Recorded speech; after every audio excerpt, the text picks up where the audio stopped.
Non è solo la grande tecnica e il talento indiscutibile a rendere Antonio Onorato uno dei musicisti più interessanti della scena musicale di oggi. C'è qualcosa di più, sia come autore che come interprete, sia quando è insieme ai musicisti che lo hanno voluto accanto a sé, sia quando è lui il protagonista, l'aria discreta, umile, attenta e partecipe che diventa, al tempo stesso, il suo tratto umano e il suo stile musicale.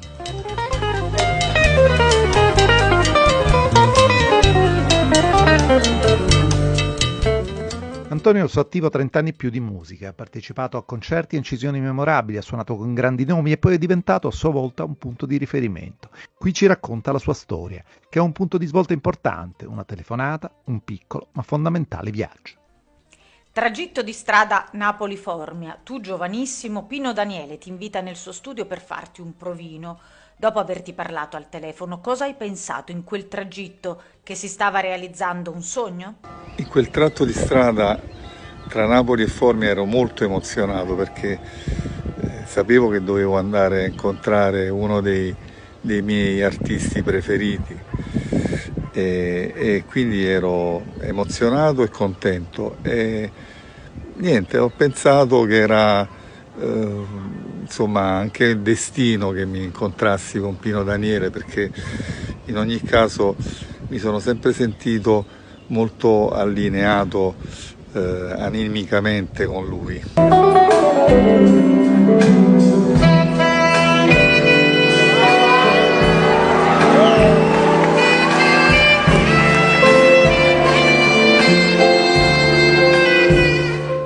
In un video tratto dal concerto Tutta nata storia, tu suoni sul palco con Pino Daniele, James Senese e gli altri maestri del Naples Power.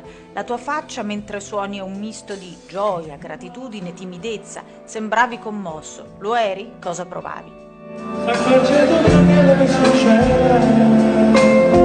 Per me fu un motivo di grande felicità e anche di grande onore, perché mi fu riconosciuto proprio da loro di entrare dalla porta principale e di essere insomma riconosciuto come uno dei capisaldi insieme a loro di tutto questo movimento, anche se io sono più giovane perché diciamo ho 10 anni in meno rispetto a loro. Poi tra l'altro suonare Chi te no mare con Pino per me è stata veramente una gioia, perché quando facevamo la scaletta Pino mi disse, arrivato a Chi te no mare, mi disse no, Chi te no mare poi la devi suonare perché tanto questo è diventato un pezzo tuo, perché lui sapeva che io da anni lo suonavo in versione strumentale, anzi forse la prima versione strumentale di questo brano è stata proprio la mia insieme a Gio Amoruso, che abbiamo reso un po' questa canzone come se fosse uno standard di jazz su cui improvvisare. E quindi lui sapeva tutte queste cose e quindi mi disse molto carinamente no, questo pezzo lo devi suonare assolutamente perché è diventato un pezzo tuo ormai.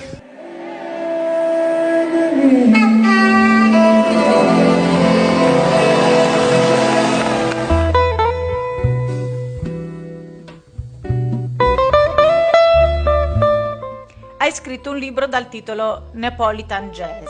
Quali sono le caratteristiche del jazz napoletano? Come si incontrano e improvvisano insieme le scale della tradizione musicale napoletana con il jazz? Il jazz napoletano è una corrente musicale, una nuova corrente musicale che fonde gli stilemi armonico-melodici della musica napoletana con quelli della musica afroamericana.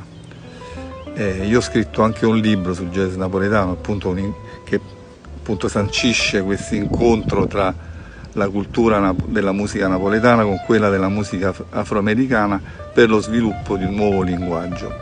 E appunto su questo nuovo linguaggio improvvisativo che io lavoro da tanti anni, ormai saranno una trentina d'anni che lavoro su questa cosa, che appunto permette a un musicista di improvvisare con le scale napoletane. La scala minore napoletana, che è già una scala che è conosciuta in tutto il mondo, si studia in tutti i libri di armonia di tutto il mondo, e poi anche l'utilizzo della scala Lidia, che io dico a fronne e limone. La scala Lidia è detta anche volgarmente scala maggiore napoletana. Privilegiando alcuni intervalli si ottiene proprio quella sonorità dei a fronne e limone, insomma, che usavano anche gli ambulanti, per esempio nei mercati.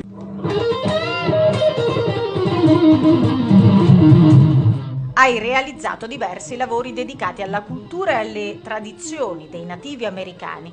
Da dove nasce questo tuo interesse e in che modo hai fatto ricerca per avvicinarti alla loro sensibilità? I nativi americani li seguo da quando ero piccolo, è una cultura che mi appartiene in qualche modo, mi appartiene proprio animicamente, perché sento di appartenere a quella cultura, penso di avere del sangue misto nelle mie vene, un po' napoletano, un po' lakota, e quindi mi sono interessato alla loro cultura in maniera istintiva, cioè proprio da quando ero piccolo, che per dirtene una, mettevo i soldatini dei nativi americani, degli indiani, detti erroneamente indiani, si dice nativi americani, sul presepe, e c'era mio padre che diceva: ma che li metti a fare, che c'entrano questi indiani sul presepe? Io dico: no papà, anche questi devono stare lì.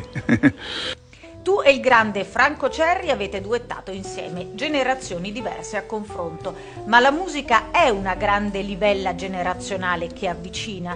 Cosa ti ha trasmesso un grande artista come Cerri? Cosa hai imparato osservandolo suonare? Franco Cerri è stato uno degli incontri più importanti della mia carriera musicale, perché aver avuto la fortuna di poter condividere il palco e anche fare dei dischi con uno dei più grandi chitarristi jazz di tutti i tempi non è da tutti. Da lui ho imparato tantissimo, è stato un maestro spirituale anche per me, cioè un maestro di vita oltre che di musica, ed è nel mio cuore per sempre. È una delle persone più signorili che ho incontrato nella mia vita, veramente un gran signore e un grande maestro. E io penso a Franco Cerri tutti i giorni, ogni volta che prendo la chitarra in mano penso a Franco.